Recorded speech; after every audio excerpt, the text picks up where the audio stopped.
얼마 전에 어떤 분이 이런 문의를 주셨습니다. 목사님, 하나님은 우리가 크리스천으로서 직장에서 어떻게 하기를 원하시는지 알고 싶어요. 라고 말입니다. 여러분, 대부분의 크리스천들은 주중에 일터나 직장에서 일을 하며 살아갈 것입니다. 그렇다면 여러분, 우리가 많은 시간을 보내는 이 일터와 직장에서 하나님은 우리가 크리스천으로서 어떤 모습으로 살아가길 원하실까요? 저는 오래전에 한 집사님으로부터 이런 말을 들은 적이 있습니다. 그분은 세상이나 직장이 마치 정글과 같다고 했습니다. 여러분, 정글이 어떤 곳입니까? 곳곳에 위험이 도사리고 있는 곳이 아닙니까? 늘 맹수들의 위험이 있고 환경적으로도 어렵고 안전한 곳도 많지 않은 곳이 아닙니까? 이분은 마치 우리 크리스천들이 이런 정글과 같은 세상과 직장에서 살아간다고 표현한 것입니다. 그런데 여러분, 예수님도 이와 비슷한 말씀하셨다는 것을 아십니까? 예수님은 말씀하셨습니다. 보라, 내가 너희를 보냄이 양을 이리 가운데 보낸 것과 같도다. 그러므로 너희는 뱀같이 지혜롭고 비둘기같이 순결하라. 여러분, 예수님은 우리를 세상에 보내실 때 마치 양을 이리 가운데 보내는 것 같다고 말씀하셨습니다. 여러분이 이렇듯 이리가 존재하는 정글 같은 세상과 일터에서 우리가 크리스천으로 살아가는 것은 쉽지 않을 수도 있습니다. 만만치 않은 삶일 수도 있습니다. 그러나 여러분, 예수님은 말씀하십니다. 그럼에도 불구하고 이런 곳에 휩쓸리는 사람이 아니라 뱀처럼 지혜롭고 비둘기같이 순결한 사람이 되라고요. 그럼 여러분, 예수님은 우리가 세상 속에서 이렇게 살아가기를 원하시는데 특별히 일터나 직장에서 우리가 크리스천으로서 어떤 모습으로 살아가길 원하실까요?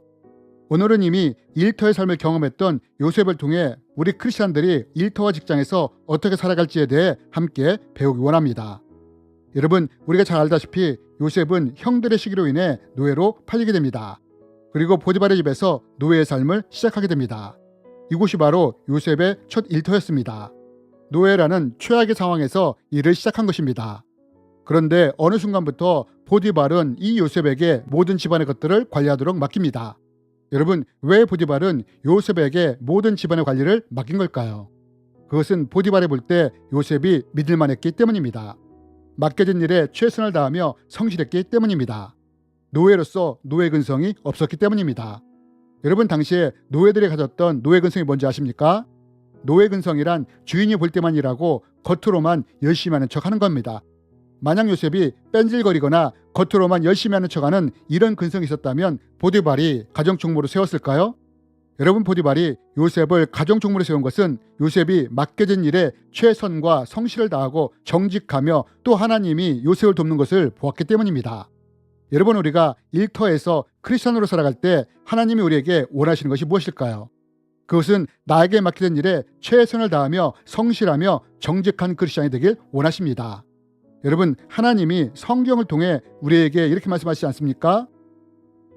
무슨 일을 하든지 마음을 다하여 죽게 하듯 하고 사람에게 하듯 하지 말라. 여러분, 이것이 우리가 요셉을 통해 배울 수 있는 첫 번째 일터에서의 자세입니다. 그럼 두 번째로 우리가 요셉을 통해 배울 수 있는 것이 무엇이냐? 여러분, 요셉은 일터에서 사람에게 인정받는 사람이 되었지만 또한 하나님 앞에 신앙인으로서 바르게 서 있던 사람이었습니다. 이게 무슨 말이냐? 여러분, 우리가 잘 알다시피 요셉은 주인의 아내로부터 성적인 유혹을 받습니다. 그런데 이때 요셉이 어떻게 합니까? 이런 세상적인 불법과 불의 앞에 어떻게 합니까? 타협합니까? 그렇지 않았다는 것입니다. 오히려 난 하나님 앞에 죄를 지을 수 없습니다 라며 단호하게 거절합니다. 저는 오랫동안 많은 그리스도인들을 만났습니다. 그런데 이들 중에 이렇게 말하시는 분들도 있었습니다. 목사님, 말씀대로 살다가 잘못되면 어떻게 합니까? 내 토끼 같은 자식과 여우 같은 마누라는 누가 책임집니까? 목사님, 세상을 잘 몰라서 그러시는데요. 세상은 그렇게 만만치 않습니다. 그래서 세상에서 살아남으려면 세상의 법을 따라야 하고 교회에서는 교회 법을 따라야 하는 것입니다. 라고 하는 말을 들은 적이 있습니다. 저는 이렇게 말하시는 분들의 심정을 충분히 이해합니다. 그러나 여러분, 우리가 요셉을 통해 보는 것이 무엇입니까? 요셉이 세상의 불법과 불의 앞에 어떻게 행동합니까? 나는 하나님 앞에 죄를 지을 수 없습니다 라며 단호하게 거절합니다. 여러분, 우리가 크리스천으로서 일터에서 직장에서 가장 어렵고 고민되는 것 중에 하나가 무엇입니까? 그것은 신앙과 세상이 충돌할 때입니다. 요셉에게도 이런 충돌이 일어난 것입니다. 그렇다면 여러분, 우리가 이런 상황을 만나게 될 때 어떻게 해야 할까요? 물론 저는 단도직입적으로 요셉처럼 하라고 말씀드릴 수 없습니다. 왜냐하면 많은 크리스천들의 환경과 상황이 다 다를 수 있기 때문입니다. 그러나 만약 우리가 크리스천으로서 일터에서 내 신앙을 지켜나가기 원한다면 신앙을 지키기 위해 세상의 불법과 불의를 거절했던 요셉에게 이후에 어떤 일이 일어났는지를 주목하길 원합니다. 여러분, 요셉은 신앙을 지키기 위해 세상의 불의를 거절했고 그 결과 감옥에 갇히게 됩니다. 여러분, 우리가 세상과 신앙이 충돌할 때 선뜻 신앙 앞에 서지 못하는 것이 바로 이런 이유 때문이 아닙니까? 피해를 볼까봐, 문제가 생길까봐, 공든탑이 무너질까봐 그렇지 않습니까? 그런데 여러분, 요셉의 신앙 앞에 똑바로 서기로 결단함으로 감옥에 갇혔을 때 이때부터 하나님이 무슨 일을 하기 시작하십니까?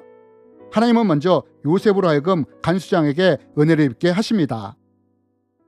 여호와께서 요셉과 함께 하심으로 그에게 인자를 더하사 간수장에게 은혜를 받게 하시며, 그러면서 하나님이 또 하시는 일이 무엇입니까? 요셉을 도울 자를 붙이십니다. 요셉이 갇혀있는 감옥으로 술 맡은 관원장을 보내십니다. 결국 3년 후에 이 관원장을 통해 요셉이 바로 앞으로 가지 않습니까?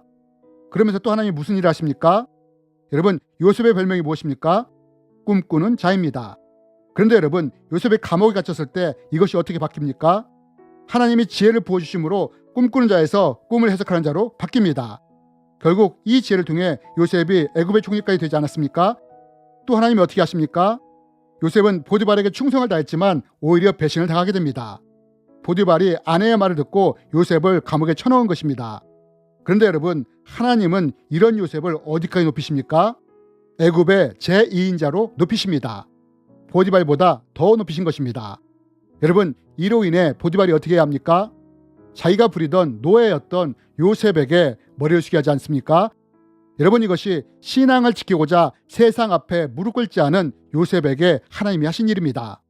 여러분, 요셉은 세상의 불법과 불의에 타협하지 않았습니다. 이로 인해 공든탑이 무너졌습니다. 인생의 바닥인 감옥에까지 떨어졌습니다. 그러나 하나님은 이런 요셉을 통해 인간이 할 수 없는 반전의 드라마를 쓰셨습니다. 여러분, 우리가 일터의 요셉을 통해 배우시는 것이 무엇입니까? 첫 번째로, 하나님은 내게 맡겨진 일에 최선과 성실을 다하며 정직하게 행함으로 세상 사람들에게조차 인정받을 수 있는 사람이 되길 원하십니다. 두 번째는 세상의 불법이나 불의와 타협하는 사람이 아니라 오히려 요셉처럼 신앙적으로 하나님께 인정받는 사람이 되길 원하십니다. 여러분, 이것이 하나님이 우리에게 바라시는 일터에서의 크리스찬의 모습입니다. 주님의 이름으로 여러분을 축복합니다.